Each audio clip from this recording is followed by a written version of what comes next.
Hello and welcome back to Skyrim. Let's look at our quest list. I want to look at main quests. I call these main quests here. Let's look at these. Let's not look at any of our miscellaneous quests. Let's just ignore those for a while. I'm just going to look at these main quests, see if there's anything nearby that we could do. We are currently located here on the map, and we've got this one quest that we talked about in the last episode about the cult of Boethia. Not going to do that, because I'm not evil. And if you look here, you'll see that there are no quests anywhere nearby. They're all over here on this part of the world. And there's none here. They're all over here in the west. We need to go back to Solitude to report to General Tullius. That's the main quest. We're going to wait on that one. And then we keep going east. Holy cow, really? This one here where we're supposed to convince Verilus to follow you. I don't want to do that one. This one here where we're supposed to beat Lolgroff into submission. I don't want to do that. I thought there was another one. I mean, here's the put out the fire at the Solitude Lighthouse. I'm not going to do that one. So now we've got starting to get this collection, excuse me, this collection of quests that I don't want to do. I thought there was another one over here. Maybe it's a miscellaneous quest where I'm supposed to turn somebody in to the bad guys. So do I not have any quests? Here's another one. Lead Sadia to the Whiterun Stables. I'm not going to do that. So do I not have a single main quest that does not require me to be bad? Find the ruins of Mzulft. Well, we could walk down here, see if we find the ruins of Mzulft.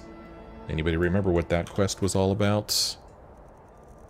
Let's see here. Find the ruins of Mzulft, revealing the unseen. Mirabelle has told me that members of the Synod recently visited the college, mentioning the Staff of Magnus. They were last known to be heading towards Mzulft. They may know more about where to find the staff. Okay, so this is all about the College of Winterhold and that sphere that we found in someplace. So let's do that one. That sounds like a pretty good idea. I like that. We can try to walk from here. It might be fun. I don't think we've really explored this part of the map all that much. So let's see if we can't head in that direction. Easier said than done. We've got a mountain in our way. A well-placed word or a well-placed dagger, both can achieve equal purposes. Okay, nice seeing you.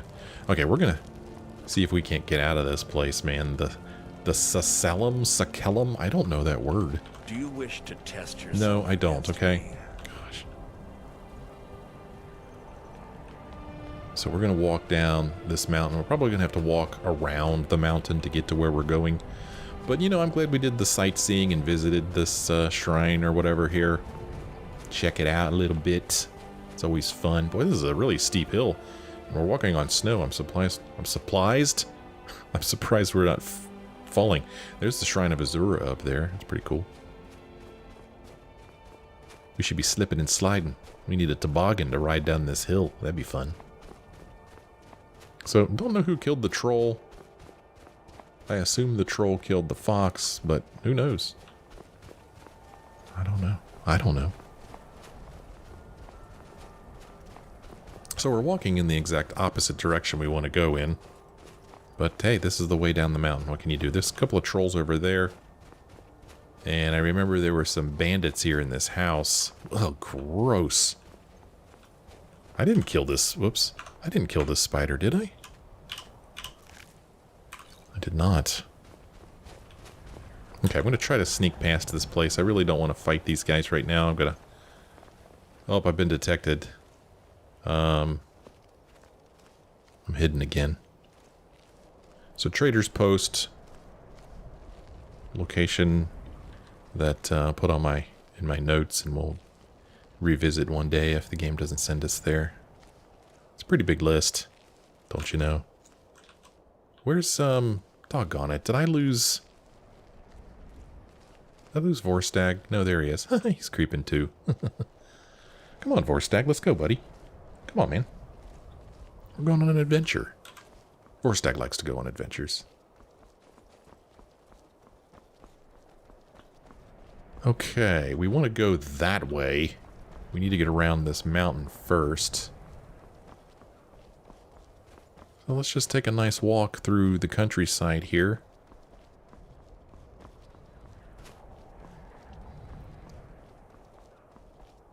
We're looking at Windhelm there.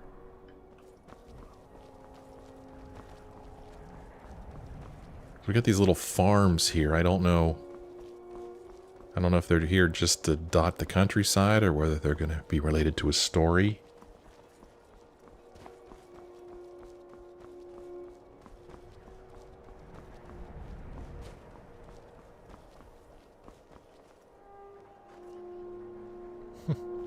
Some pretty good chicken walking animation they got going on there. Not too shabby. I'm going to keep an eye on this mountain, see if there's a path that leads up. And there is a path that leads up this way. It's kind of interesting. I wonder where that would take us. I'm just curious. Let's follow these footsteps and see where this goes.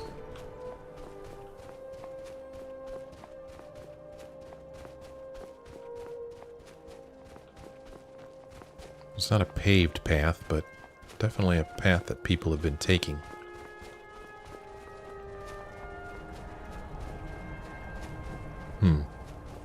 Oh, okay. Little camp here. Interesting.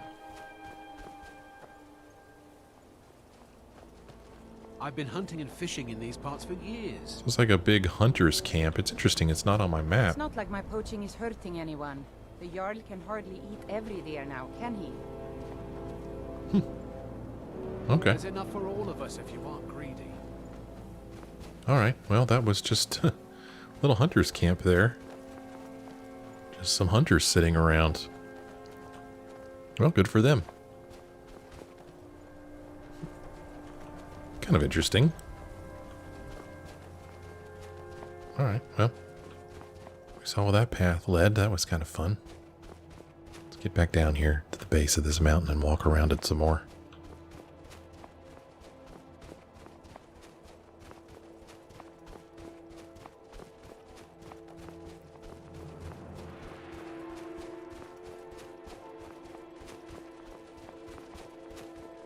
So at this rate, it's going to take a while to get to our destination, but that's okay. What's going on here? What's up? Move on, friend. I have nothing to sell today. Okay. Interesting. I think that's the first time I've seen that happen.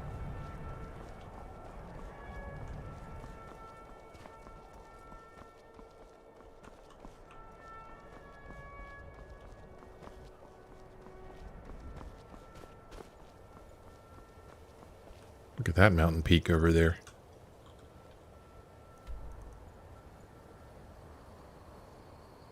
I mean, here's the throat of the world, I believe is what this is called. But there's another big peak right here. Just above Froki's shack. That could be what we're looking at. Another Khajiit walking along here. What's up, y'all? Need something? So many refuse to talk to us. They call us thieves and smugglers. I am glad to see that you are not such a one. No, just saying hi. May your road lead you to warm sands. Oh, thanks. The sands are cold, but Khajiit feels warmness from your presence. Oh, that's nice. Carjo. Speak to one of the others if you wish to buy something. So this is another potential follower here. Surprised he would follow me, considering I got one of his brothers killed. You will come to do business with us again. But I hope I have him marked on my list as a follower. Yes. Carjo, let's see here.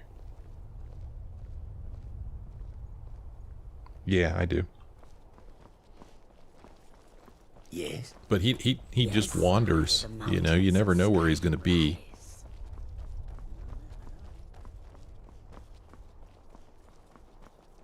Back at Kynes Grove here. Go fiddling with any locks around here. You're going to have a real problem. Okay. So I want to go in that direction. Still have a bit of a trek ahead of us, but that's okay. I just love looking at these mountains from the distance.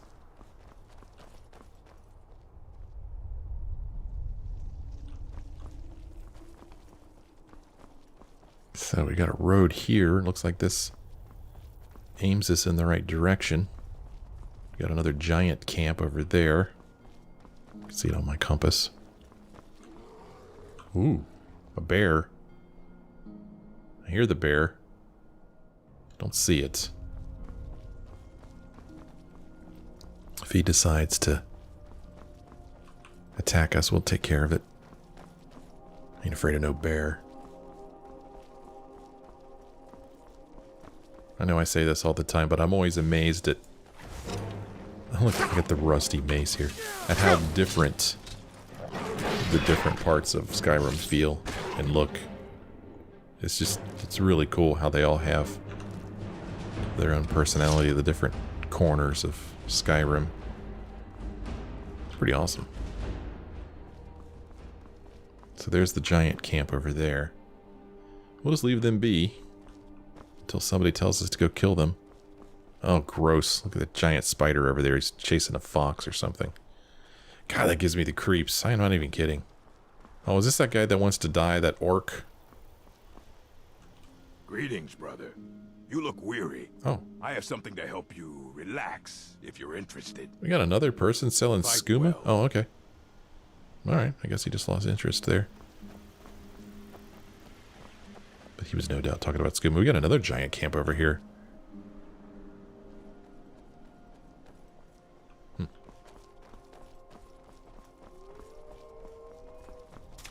Oh. Oh. What was that? Oh, gross.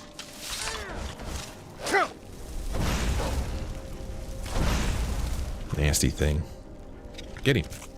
Oh my gosh. Finish him off. Gross.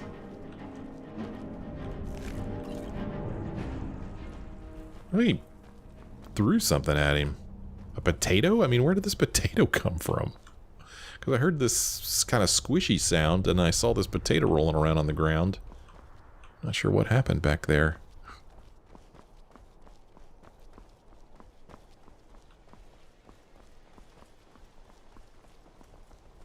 We'll just leave them be. Got a road marker here. Cart. Got a little too close. Steam Crag Camp discovered. Oh, I'm gonna take this magical floating potion. Oh, what? Ooh, oh, daggone it, go away.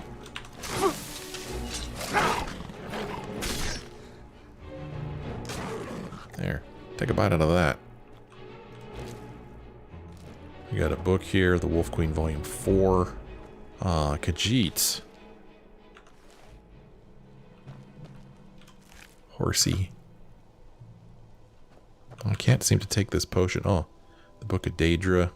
Wolf Queen Volume 4 again. I'll take the potion.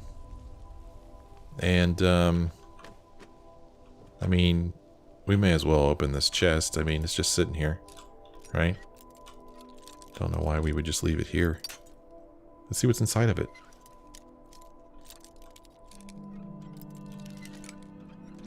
Here we go. Gold and a filter of the night. We'll take that.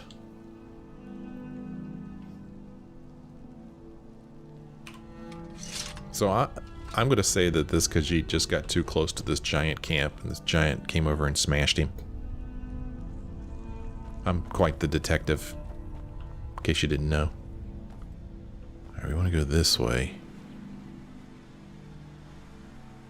Why is my health bar showing up? I guess because I'm not fully healthy.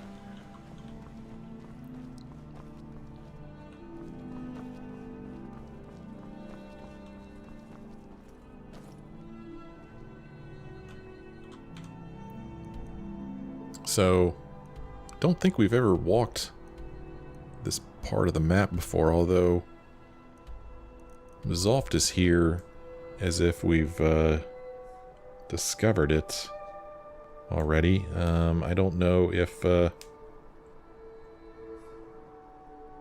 Mzulft is in my my list here, in my... Yeah, Mzulft, so we walked past it apparently in episode 167, not that long ago.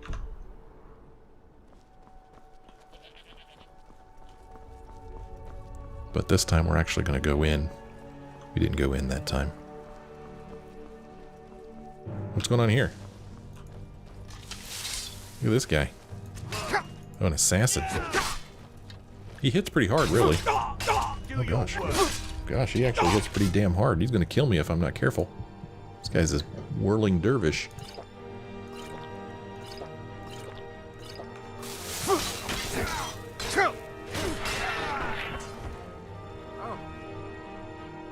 Is that you, Vorstag, who said, oh? What's up, assassin? Dark Brotherhood Assassin's note.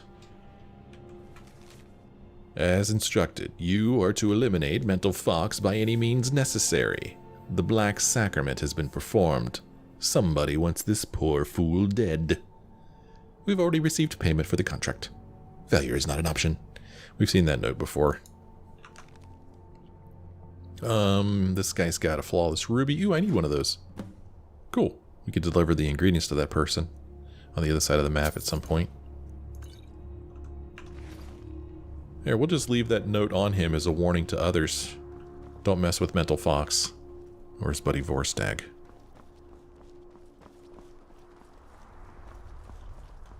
But that guy was pretty tough, really. He came in there, daggers a-swirling. And he damn near killed us. Here we go. Alright, this is looking pretty good.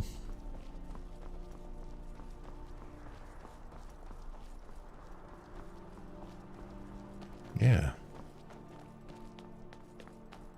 So I guess this is where we got one of those Ethereum shards, right?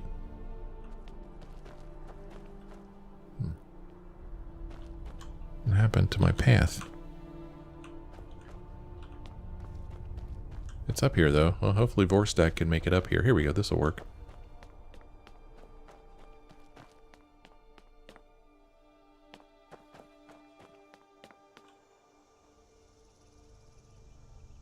I'm not sure which way to go. This doesn't actually go anywhere. I guess we're going up there. Let's see if we could take these stairs up there.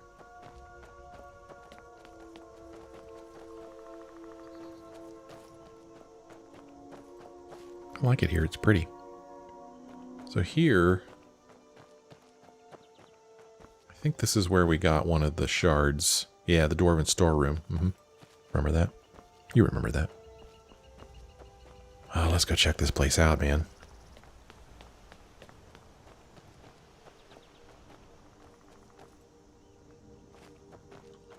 Here's the door. Seems like a ruin. Dwarven, I think. You think so? A lot of blood here. What happened to this guy? Another Khajiit.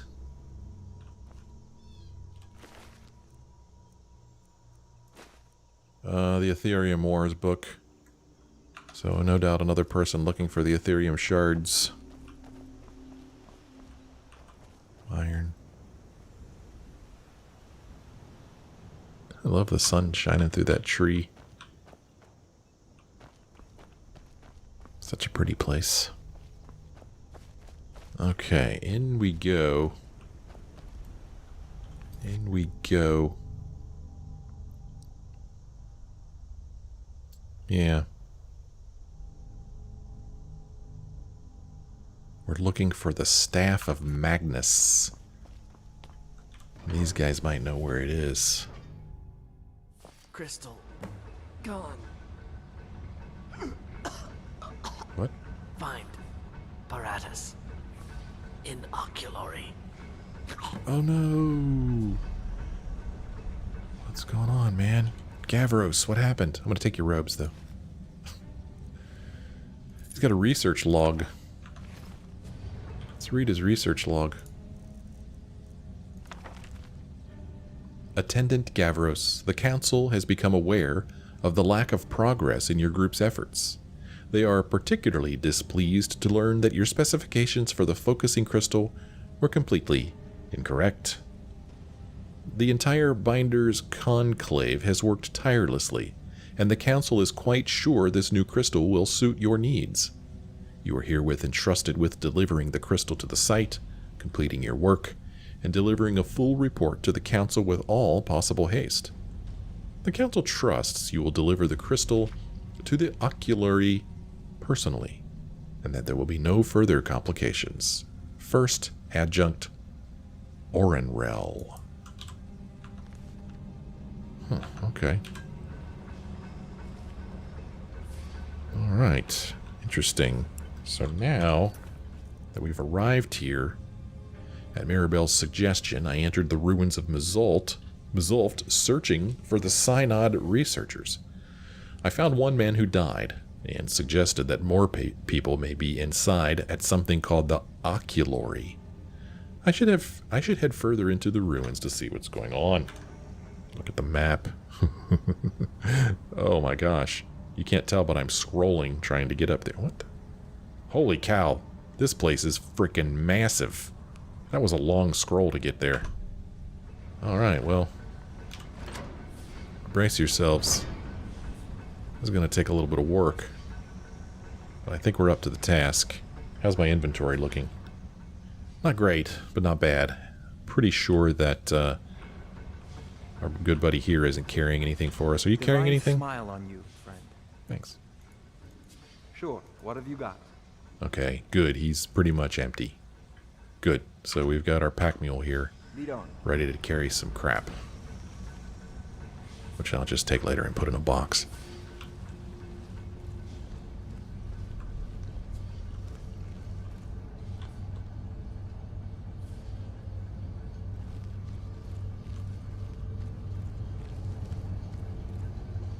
I've been spending an awful lot of time in Dwemer ruins recently. Don't step on that, dude. Oh, look at this guy. What happened? What happened, Synod researcher? I'm gonna take your robes. They're quite valuable. And I'm gonna take your potion of extreme stamina. Extreme! What's this thing? Well, that's kind of cute. I'm sure that's what the Dwemer were going for. Cute. These places are so cool. Oh, hey, how's it going? Go away. Oh, 4 stack. He ran right in front of me. You want to fight him so bad? Go ahead.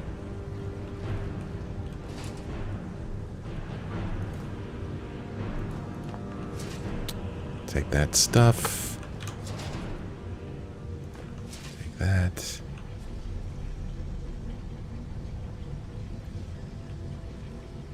He ran right in front of me. Here is a convector. Still don't know what those are. I don't know if it's just another name for a chest or what. But we've seen quite a few of those, and every one of them have been empty, I believe, that we found.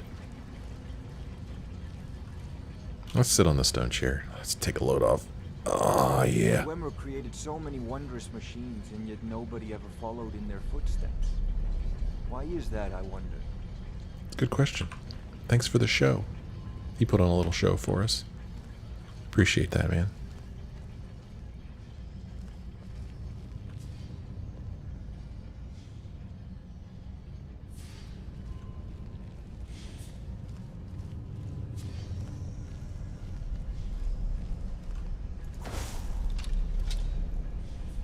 I saw you over there, Spider. I saw you.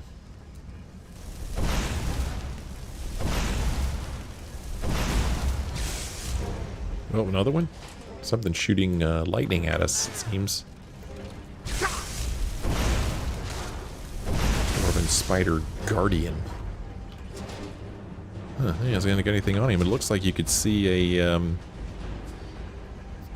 do you call this thing there? The Centurion thing?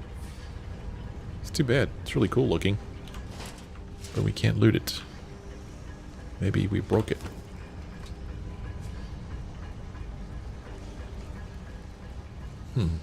That doesn't look suspicious at all. So you saw there's a trap on this door here. Let's unlock this. Doggone, man.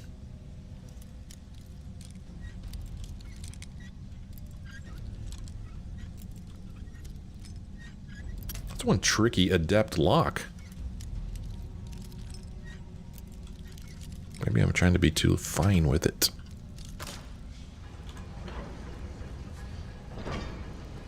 So there's that door.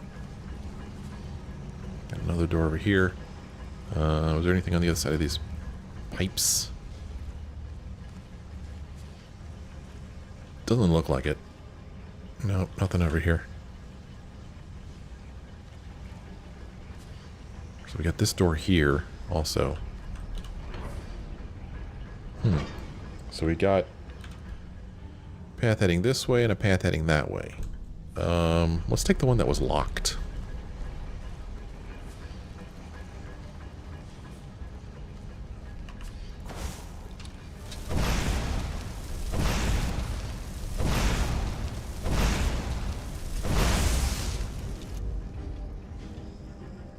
Take care of that guy.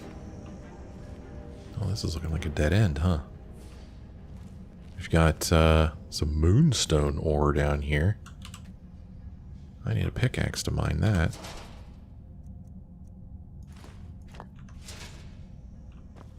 See what's in this chest here. A circlet. Potion. Bracers. I'll leave the other stuff there. For the next guy. Leave it for the next guy. If I had a pickaxe, I would consider mining that moonstone, but I don't have a pickaxe, and I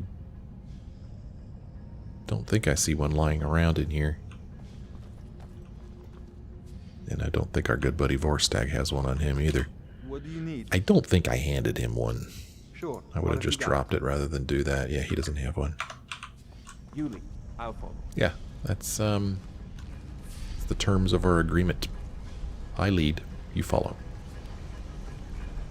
Okay, let's see where this takes us.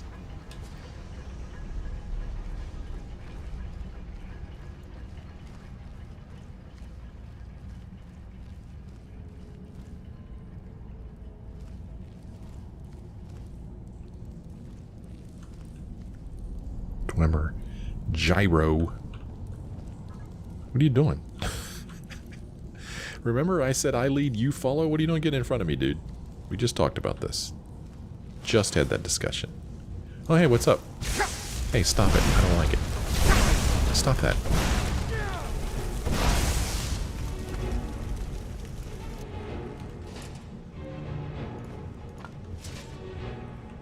I guess he popped out of this, huh? Very well have another one pop out over there.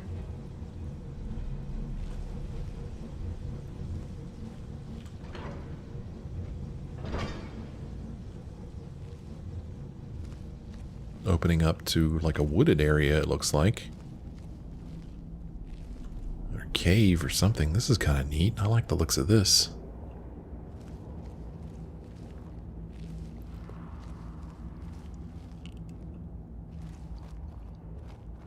Let's look at our map. See what our map looks like.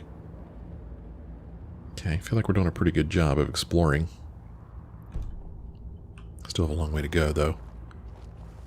There's a pickaxe. Let's get some of this moonstone. That's not something we see every day. Plus, I'm sure that... Among other things, the Dwemer were expert trap makers. Watch the floor for trip wires and false plates. Thanks, man. I was going to say, I'm sure that there are many of you who are saddened by the fact that I don't do much mining anymore, so there you go. Hope that made your day. Oh, gross.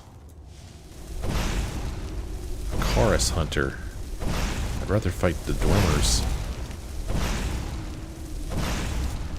But look at the beating this guy's taking.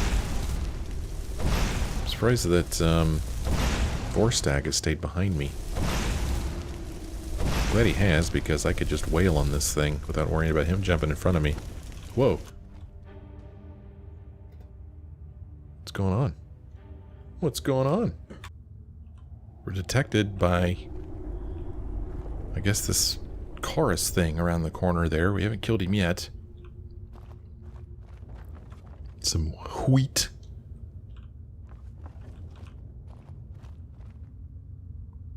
This guy actually flew around the corner. Oh, hey, look, here's some mine. So, if I'm mooning... I was going to say if I'm mooning Minestone. If I'm mining Moonstone, can this guy attack me when I'm in the middle of mining? I don't know. We got a garnet? Yeah, something that I just didn't even think about till just now. I had kind of stopped mining because I generally just buy what I want. You know, if I need some type of ore, I'll just buy it. But, you know, sometimes you get valuable gems from mining. And you could turn those into large sums of gold. So there are definitely benefits to mining. Gosh, another Synod researcher. There's a bunch of these dudes here. Dudettes. Scroll of Paralyze. Apothecary's Satchel. Hawk Feathers. Those are worth quite a bit. I'll take those. Where'd that guy go, man?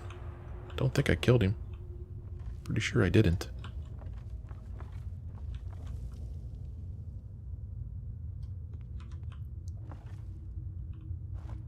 It's dusty in here. Dog meat. See what's in the knapsack. Pala Volume 1, we already read that. Here's a gold sapphire ring. Worth quite a bit. Cabbage. No, thank you. So these researchers made it past all the Dwemer guards, only to fall to the Kari that are down here.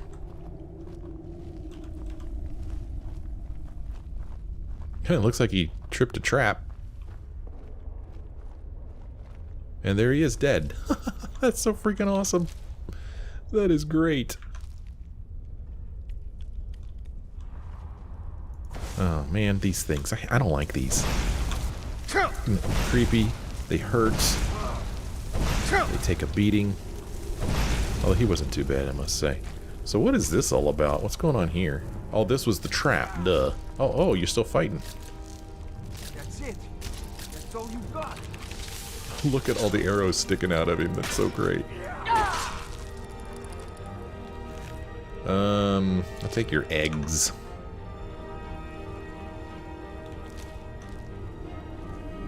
I thought they were... Yeah, there's two of these dudes here. There's a Chorus and a Chorus Reaper. Okay. I don't like those. Kind of creep me out a little bit. Something big died here.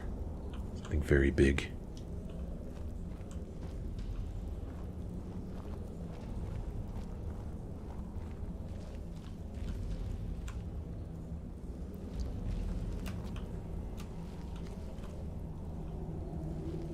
Yep. What is this? Oh, just some bones. Okay, some horns on a skull. There he is. I was like, where'd you go, Vorstag? Did I lose him again? It's always a mystery with the good old Vorstag. You never know. You never know.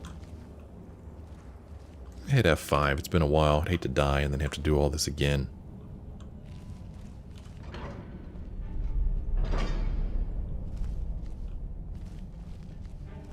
So we're probably going to see Dwemer Guardians again. Sort of more chorus in here, I'm going to guess.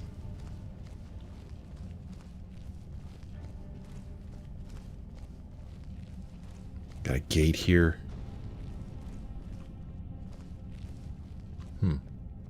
who took this guy down.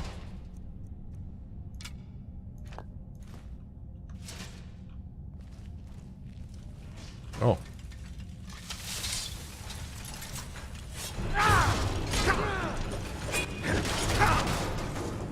Take care of that guy.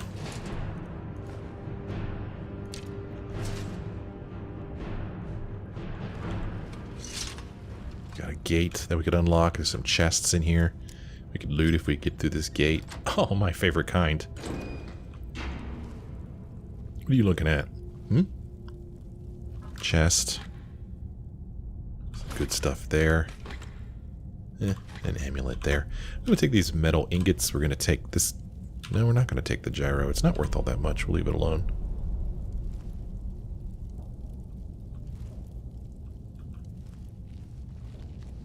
So that doesn't go anywhere. Let's look at where we are on the map. Still cruising through this place. And we're getting there. Didn't take very long to scroll to it.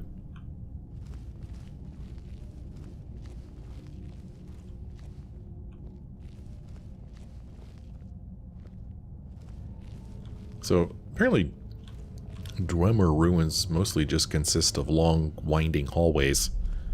Not so much in the way of like living quarters or anything. Just long winding hallways that just lead to other long winding hallways. Reminds me of the first Halo game.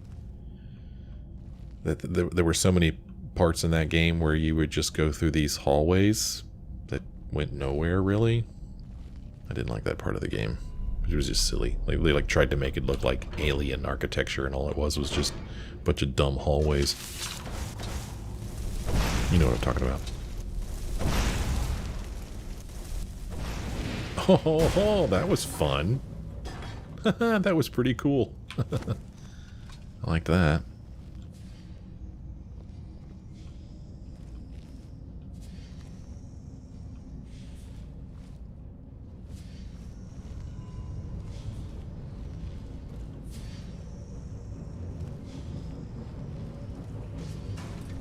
Oh. Oh, dang, going at more stag, I swear. Right in front of me.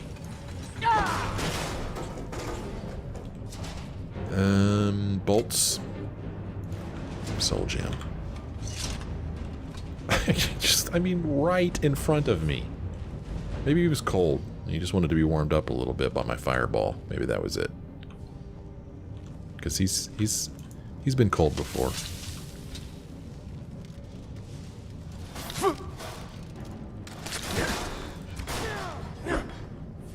Okay. Don't want any of that.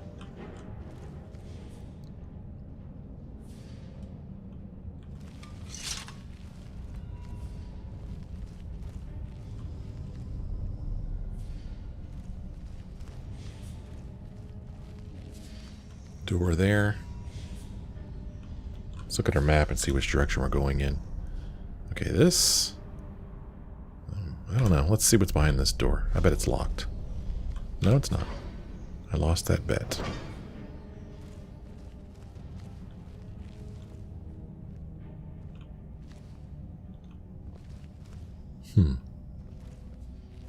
Okay.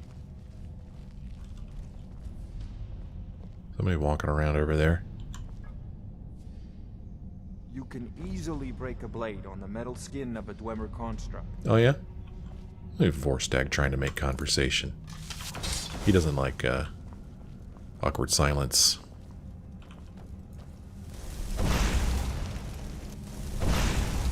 I hate shooting these things. They're really neat. I feel like I'm destroying a museum piece. Oh, that was awesome. It's like on playing that Wipeout game. That was awesome. Pushed me off of that ledge. That was pretty cool.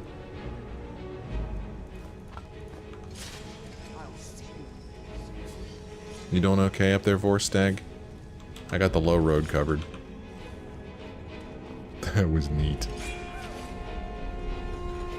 Come on, Vorstag. That's how you do it, man. You good, buddy? You okay? So now I'm not really sure where to go.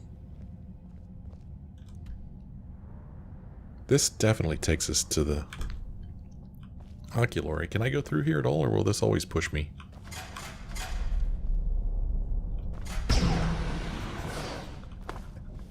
It's so great.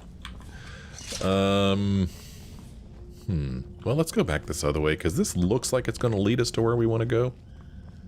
I'm curious to see where this lower path will take us. Let's go look down here, see where this takes us.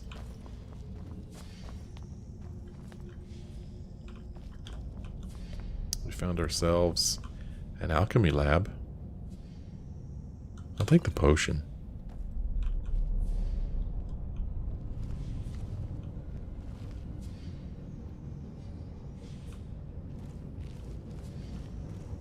Okay, this doesn't really go anywhere. Oh, okay, there's a gate here. Alright.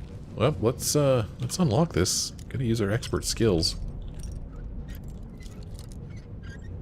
Oh, nice. Didn't break a single pick. See what's in this chest. Emerald, gold, potion. Very cool. Okay, so that's where this road takes us, just to some cool stuff in a chest and an alchemy lab over here.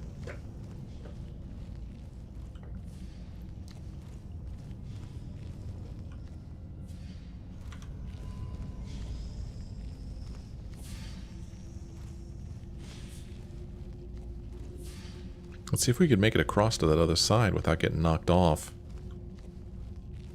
I'm wondering if, see, there's like pressure plates here. Let's try to avoid them. There we go. That worked. See if he can make it. Oh, he stayed on. Nice. I thought that was going to be the end of Vorstag there. Last we see of him for a while.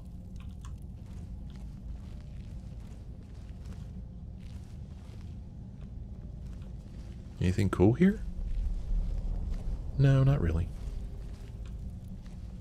Well, if you look at the map, you'll see that we're getting pretty close to our destination here. So we'll go there in the next episode. We're gonna end this episode here, but not before we do a little bit of reading. This looks like a nice place to orate. Let's see if our buddy picked up any books for us recently. Something? Sure. What have you got? Nope, he doesn't have any books. That's okay. I've got some. I've got some. Books. So, we've got the Real Barenziah here, volumes 1 through 5. What do you say we spend the next 5 episodes reading about the Real Barenziah? I don't think I've read this book already. I mean, well, it doesn't have a little eyeball by it, so yeah, we haven't read this book yet. So let's, I mean, this Barenziah book, there's the Real Barenziah, and then there's also a biography of Barenziah books, I believe. So let's see who this Barenziah is or was. The Real Barenziah, Volume 1 by Anonymous. 500 years ago, in Mournhold, City of Gems, there lived a blind widow and her only child, a tall, strapping young man.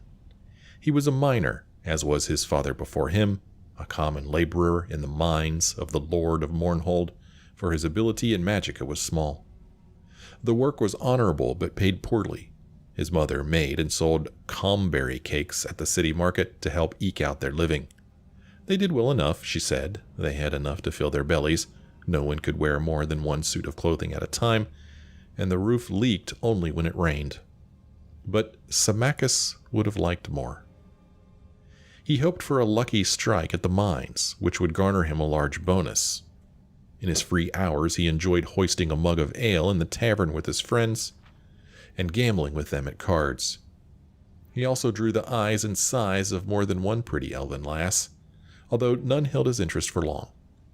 He was a typical young dark elf of peasant descent, remarkable only for his size. It was rumored that he had a bit of Nordic blood in him. in Symmachus' 13th year, or 30th year, that's a big difference, there was great rejoicing in Mournhold. A girl child had been born to the lord and lady. A queen, the people sang, a queen is born to us. For among the people of Mournhold, the birth of an heiress is a sure sign of future peace and prosperity. When the time came round for the royal child's rite of naming, the mines were closed and Symmachus dashed home to bathe and dress in his best. I'll rush straight home and tell you all about it, he promised his mother, and who would not be able to attend. She had been ailing, and besides there would be a great crush of people as all Mournhold turned out to be part of the blessed event, and being blind she would be unable to see anything anyway. My son, she said, afore you go, fetch me a priest or a healer, else I may pass from the mortal plane ere you return. Symmachus crossed to her pallet at once and noted anxiously that her forehead was very hot and her breathing shallow. He pried loose a slat of the wooden floor under which their small hoard of savings was kept. There wasn't nearly enough to pay a priest for healing. He would have to give what they had and owe the rest. Symmachus snatched up his cloak and hurried away. The streets were full of folk hurrying to the sacred grove, but the temples were locked and barred. Closed for the ceremony, read all the signs. Symmachus elbowed his way through the mob and managed to overtake a brown-robed priest. After the rite, brother, the priest said. If you have gold, I shall gladly attend to your mother. My lord has bidden all clerics attend, and I, for one, have no wish to offend him. My mother's desperately ill, Symmachus pled. Surely my lord will not miss one lowly priest. True, but the archcanon will, the priest said nervously, tearing his robe loose from Symmachus's desperate grip and vanishing into the crowd. Symmachus tried other priests, and even a few mages, but with no better result. Armored guards marched through the street and pushed him aside with their lances, and Symmachus realized that the royal procession was approaching. As the carriage bearing the city's rulers drew abreast, Symmachus rushed out from the crowd and shouted, my lord, my mother's dying." "I forbid her to do so on this glorious night," the lord shouted, laughing and scattering coin into the throng. Symmachus was close enough to smell wine on the royal breath. On the other side of the carriage, his lady clutched the babe to her breast and stared slit-eyed at Symmachus, her nostrils flared in disdain. "Guards!" she cried. "Remove this oaf!" Rough hands seized Symmachus. He was beaten and left dazed by the side of the road. Symmachus, head aching, followed in the wake of the crowd and witnessed the rite of naming from the top of a hill. He could see the brown-robed clerics and blue-robed mages gathered near the high-born folk far below. Barenziah. The name came dimly to Symmachus's ears as the high priest lifted the swaddled babe and proffered her to the twin moons on either side of the horizon. Joan rising, Jode setting. I think that's the first time I've ever seen the moons' names mentioned. So, is Barenziah this high priest, I guess? Behold, no, that's the name of the woman. Okay. For some reason I thought it was a dude's name. "Behold the Lady Barenziah, born to the land of Mournhold.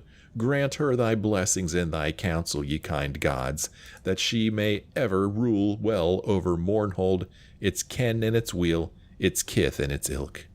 Bless her," all the people intoned, along with their lord and lady, hands upraised.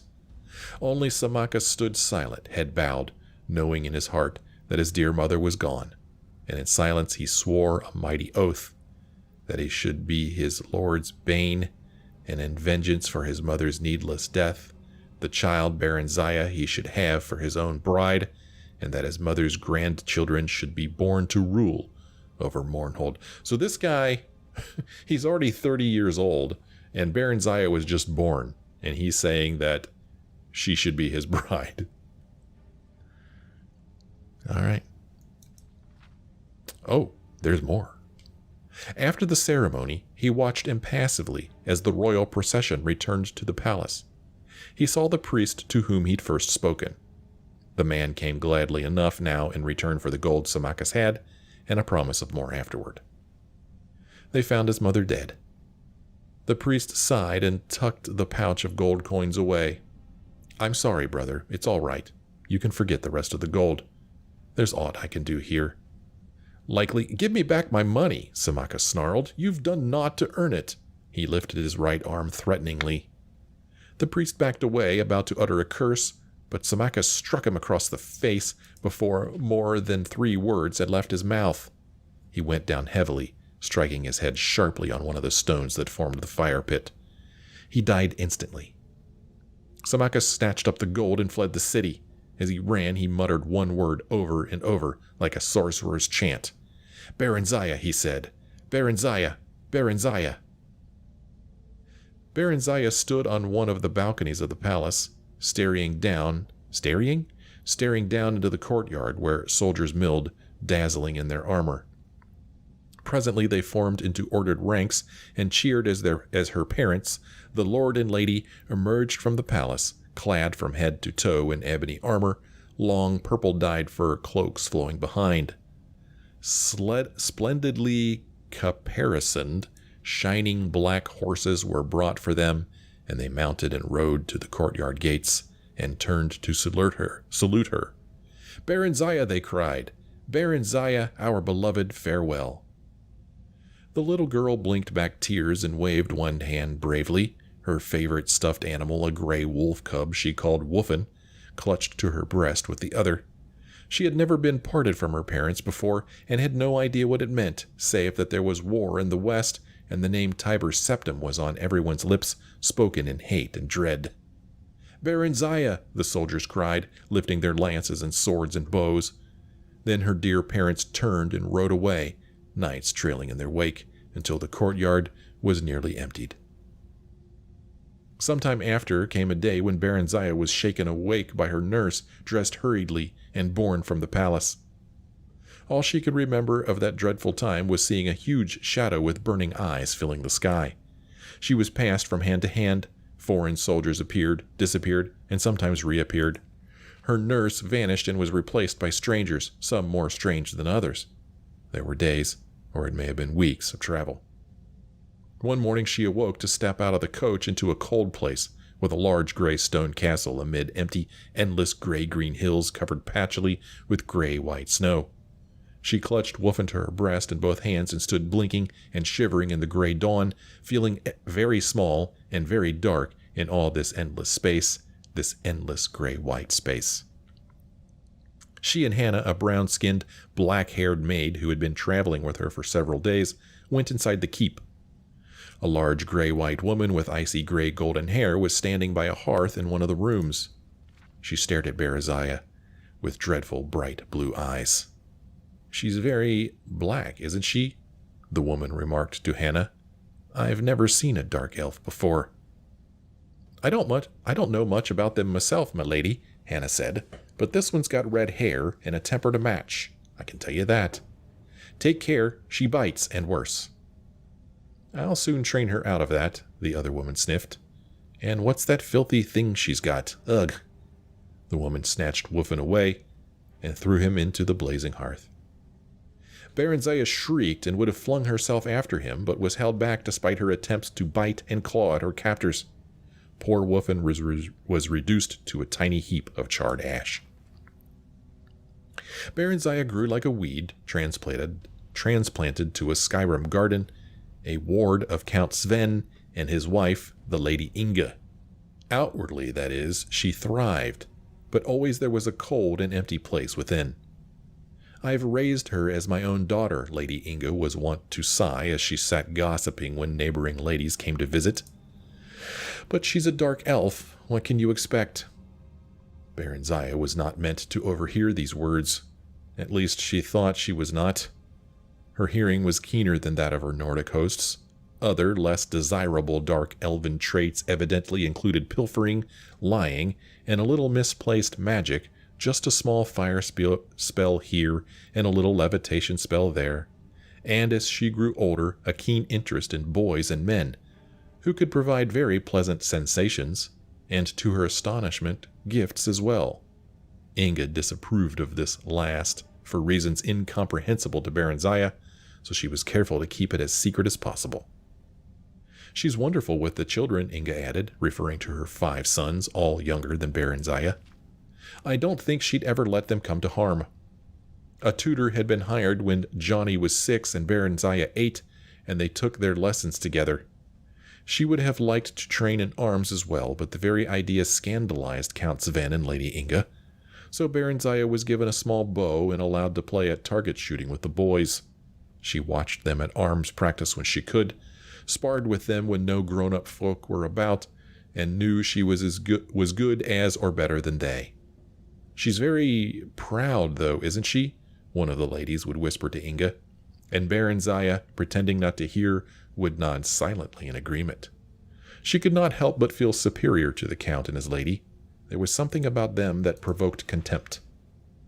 Afterwards, she came to learn that Sven and Inga were distant cousins of Darkmoor Keep's last titled residents, and she finally understood. They were posers, impostors, not rulers at all. At least, they were not raised to rule. This thought made her strangely furious at them, a good, clean hatred quite detached from resentment. She came to see them as disgusting and repellent insects who could be despised, but never feared. And on it goes. Once a month, a courier came from the Emperor, bringing a small bag of gold for Sven and Inga, and a large bag of dried mushrooms from Morrowind for Barenziah, her favorite treat. On these occasions, she was always made to look presentable, or at least as presentable as a skinny dark elf could be made to look in Inga's eyes, before being summoned into the courier's presence for a brief interview. The same courier seldom came twice, but all of them looked her over in much the same way a farmer would look over a hog he is readying for market. In the spring of her 16th year, Barenziah thought the courier looked as if she were at last ready for market. Upon reflection, she decided she did not wish to be marketed. The stable boy, Straw, a big, muscular, bland lad, say bland or blonde? Blonde lad, clumsy, gentle, affectionate, and rather simple, had been urging her to run off for some weeks now.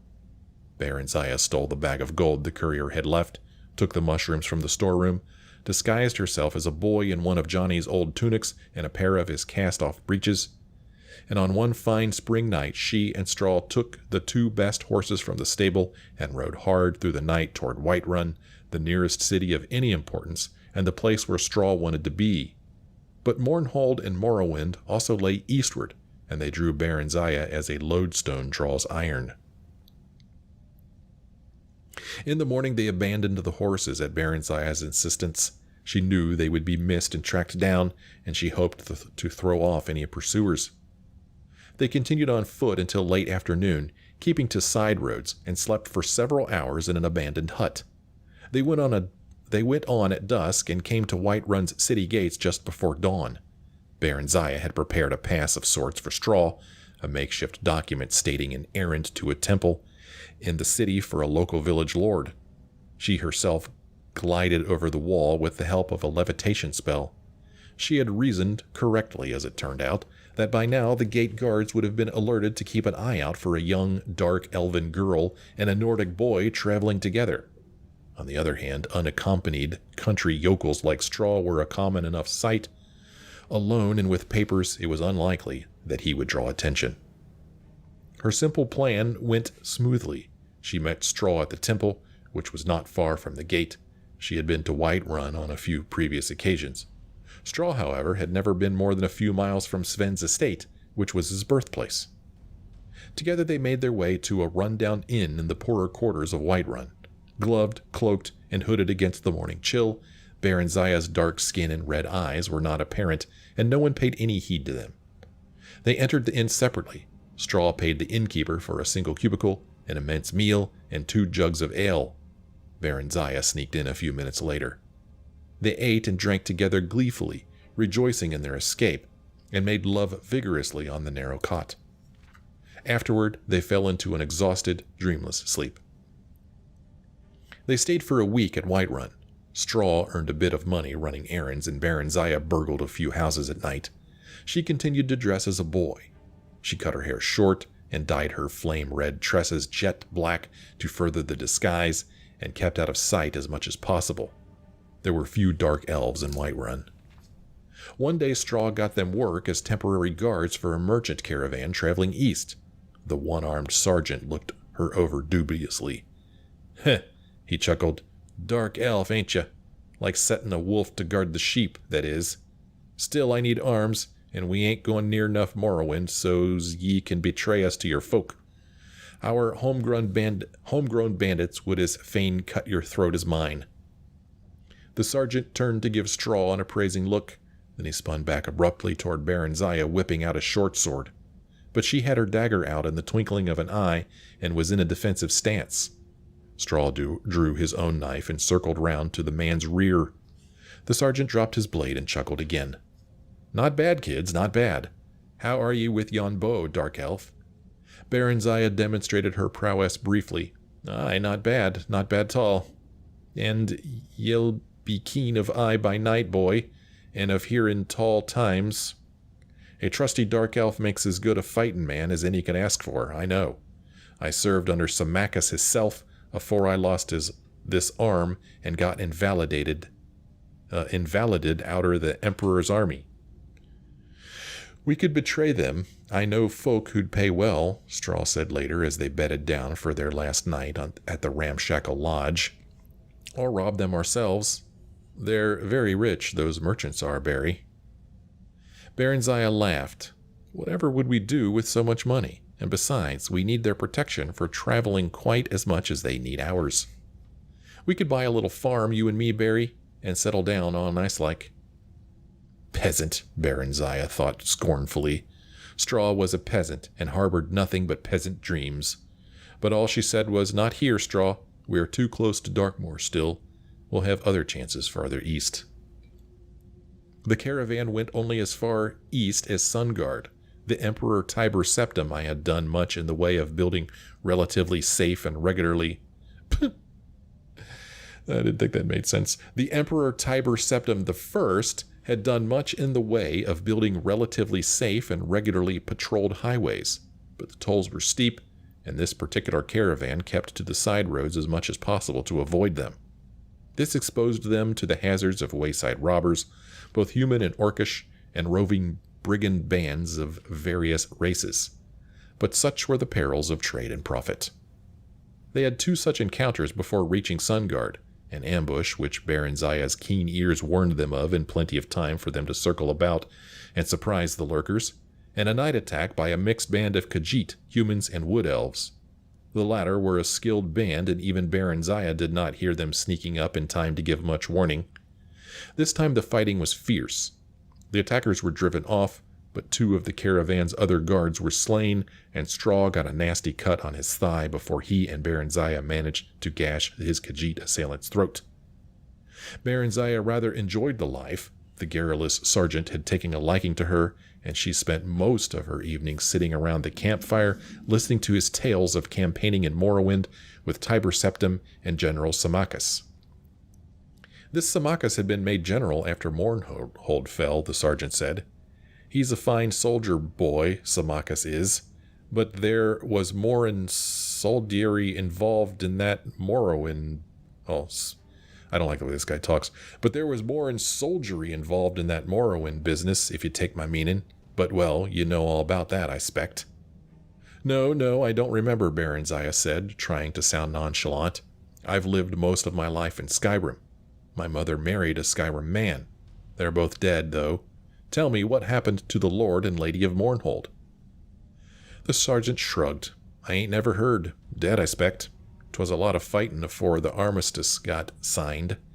It's pretty quiet now. Maybe too quiet, like a calm afore a storm. Say, boy, you going back there? Maybe, Barenziah said. The truth was that she was drawn irresistibly to Morrowind and Mournhold like a moth to a burning house. Straw sensed it and was unhappy about it. He was unhappy anyway, since they could not bed together, as she was supposed to be a boy. Barenziah rather missed it too, but not as much as Straw did, seemingly. The sergeant wanted them to sign on for the return trip, but gave them a bonus nonetheless when they turned the offer down and parchments of recommendation. Straw wanted to settle down permanently near Sungard, but Barenziah insisted on continuing their travels east.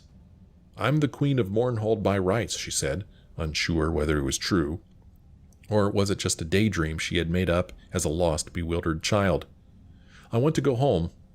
I need to go home. That at least was true.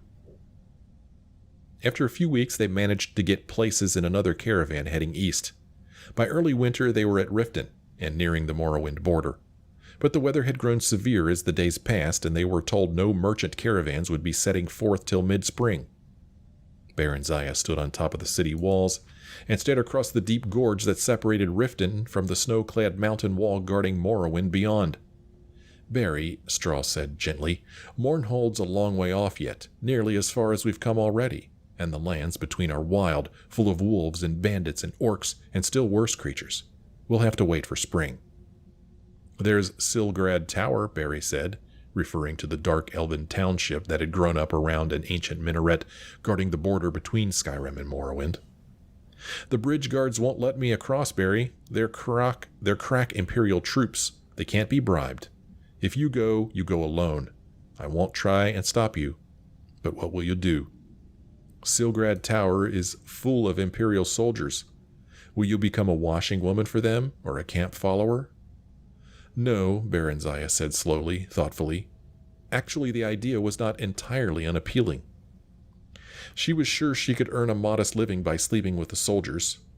She'd had a few adventurers of that sort as they crossed Skyrim when she'd dressed as a woman and slipped away from Straw. She'd only been looking for a bit of variety. Straw was sweet but dull.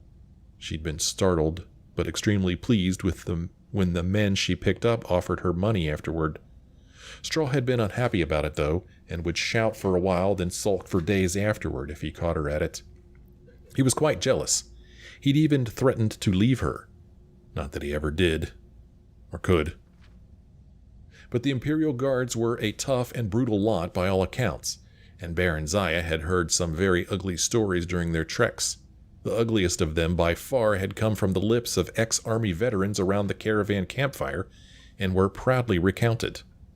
They'd been trying to shock her and Straw, she realized, but she also comprehended that there was some truth behind the wild tales. Straw hated that kind of dirty talk, and hated it more that she had to hear it. But there was a part of him that was fascinated nevertheless. Barenziah sensed this and had encouraged Straw to seek out other women, but he said he didn't want anyone else but her. She told him candidly she didn't feel that way about him, but she did like him better than anyone else. Then why do you go with other men? Straw had asked on one occasion. I don't know. Straw sighed. They say dark elven women are like that. Barenziah smiled and shrugged. I don't know, or no, maybe I do. Yes, I do know. She turned and kissed him affectionately. I guess that's all the explanation there is. And that is the end of that very long book. It ended kind of in a strange place, I feel like. But that was the Real Barenziah Volume 1. I sure hope you enjoyed that. I enjoyed reading it. Hope you enjoyed this episode too. If you did, why don't you let me know? You can leave me a like or a comment. Thank you so much for watching. I sure hope you join me again in the next episode.